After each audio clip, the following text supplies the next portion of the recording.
it's Kevin Benedict, Senior Analyst for Digital Transformation at Cognizant, reporting live this week from Barcelona, Spain, here at the Mobile World Congress. Thank you for joining us.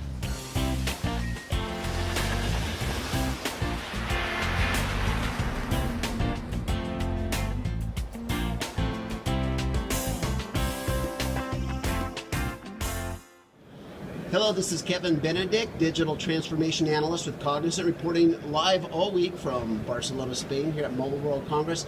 And I have the wonderful opportunity to meet with other people from Boise, or have been to Boise. Right. Been to Boise a lot. Yes, and to talk about a hometown company, Micron Technologies. Your stock's doing really well, too. It's a good time to be in the memory business. It is. I've been reading articles in all the business journals praising last year's acquisition, strategy, and all kinds of things. But we're here all week at in Barcelona at the Mobile World Congress.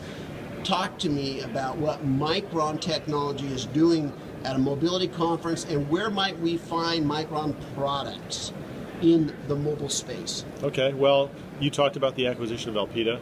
Elpida was a mobile-focused DRAM company, so that added significantly to our portfolio of mobile products, but it sort of got to look a little more basic than that. All of these mobile devices we're carrying, all these phones, all these tablets, they're fundamentally mobile computers. And computers need memory, and they need a processor. The definition of computing is to process and store data. So you've got to be able to store data. They're becoming ubiquitous. They're becoming significantly higher performance, and with that, there is a greater need for more memory, higher performance memory, very energy efficient memory. So you go around the show and you start taking apart phones and tablets, you'll see a significant percentage of them have Micron mobile memory in them, whether it be NAND product or whether it be DRAM product. So we're everywhere. That's awesome. So there's also a lot of booths here that relate to the Internet of Things, right. Connected devices, smart homes, smart grids, all that. Does Micron play in that space as well? Yeah, absolutely. So if you think of this mobile device, this mobile computer, your phone being sort of the center of that whole universe, you've got your devices like your Fitbits, right? They have a small amount of memory in them, but what they also do is they use your phone as the central hub.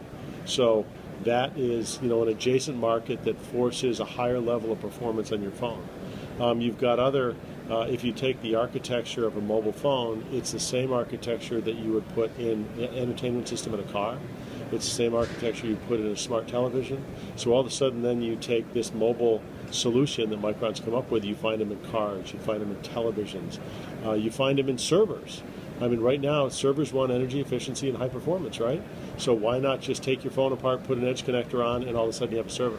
So this mobile revolution, if you will, or mobile computing, touches all the adjacent markets that we've historically thought of as just plain computing markets. So have you had the chance, Mike, to walk around the floor at all? A little bit. So what do you see in this year that you find kind of really interesting to you? I think we see an acceleration in the capability of these mobile devices. Most of what we all carry now is on par with the performance of your notebook computer. And if you've got a notebook computer that's more than a year old, it's higher performance than that. So we've seen that. I think what we've also seen is there was all kinds of talk about sort of the slowdown in growth in the high-end phones. And the reality is what we've seen is the mid-range phones now have the functionality that the high-end ones did maybe 6 months ago.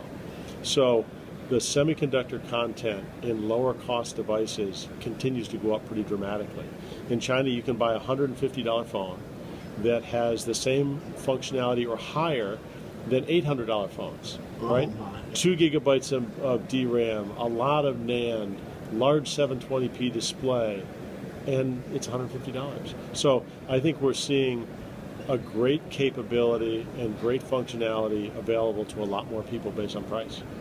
That is fascinating. So, Mike, where do you see the next 18 months taking us from a technology standpoint and an adoption standpoint? How do you think things are going to start rolling out? So I think we'll continue to see that push of greater capability in devices that are lower cost.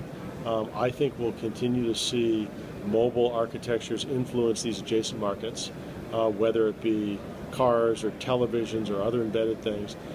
It also has a significant influence on the cloud, right? So you think about, I've got a bunch of photos on my phone. They get backed up every day to Dropbox. My wife doesn't like to use Dropbox, so it gets backed up to SmugMug for her. So now I've got 2 copies in the cloud. Right. The whole phone gets backed up somewhere else. Right. And all of that makes great opportunity for Micron in NAND and SSD and in memory in the cloud. So the more innovation we do in these mobile devices, the more innovation and the more opportunity for us in other markets. Yeah, I read an article recently about our second and third brains, is all these locations where we're storing memories, Right. whether they be on a social media sites or social platforms or Right. these storage in the sky. All these are connected memories, so we don't have to remember so many details. We just have to remember where we put the information and how to find the information. Right, and anytime you talk about either computing or storage, it's a market that Micron is in, right? So more mobile computing means more opportunity for Micron. More storage in the cloud, faster storage. All those solutions are opportunities for us, which is great. Mike, thank you so much for sharing with all of us here, as well as the rest of the world that wasn't able to attend this. We're trying to kind of give them visibility into what we're seeing here as well. Kevin Benedict reporting live from Barcelona, Spain. Thanks for your time. Thank you.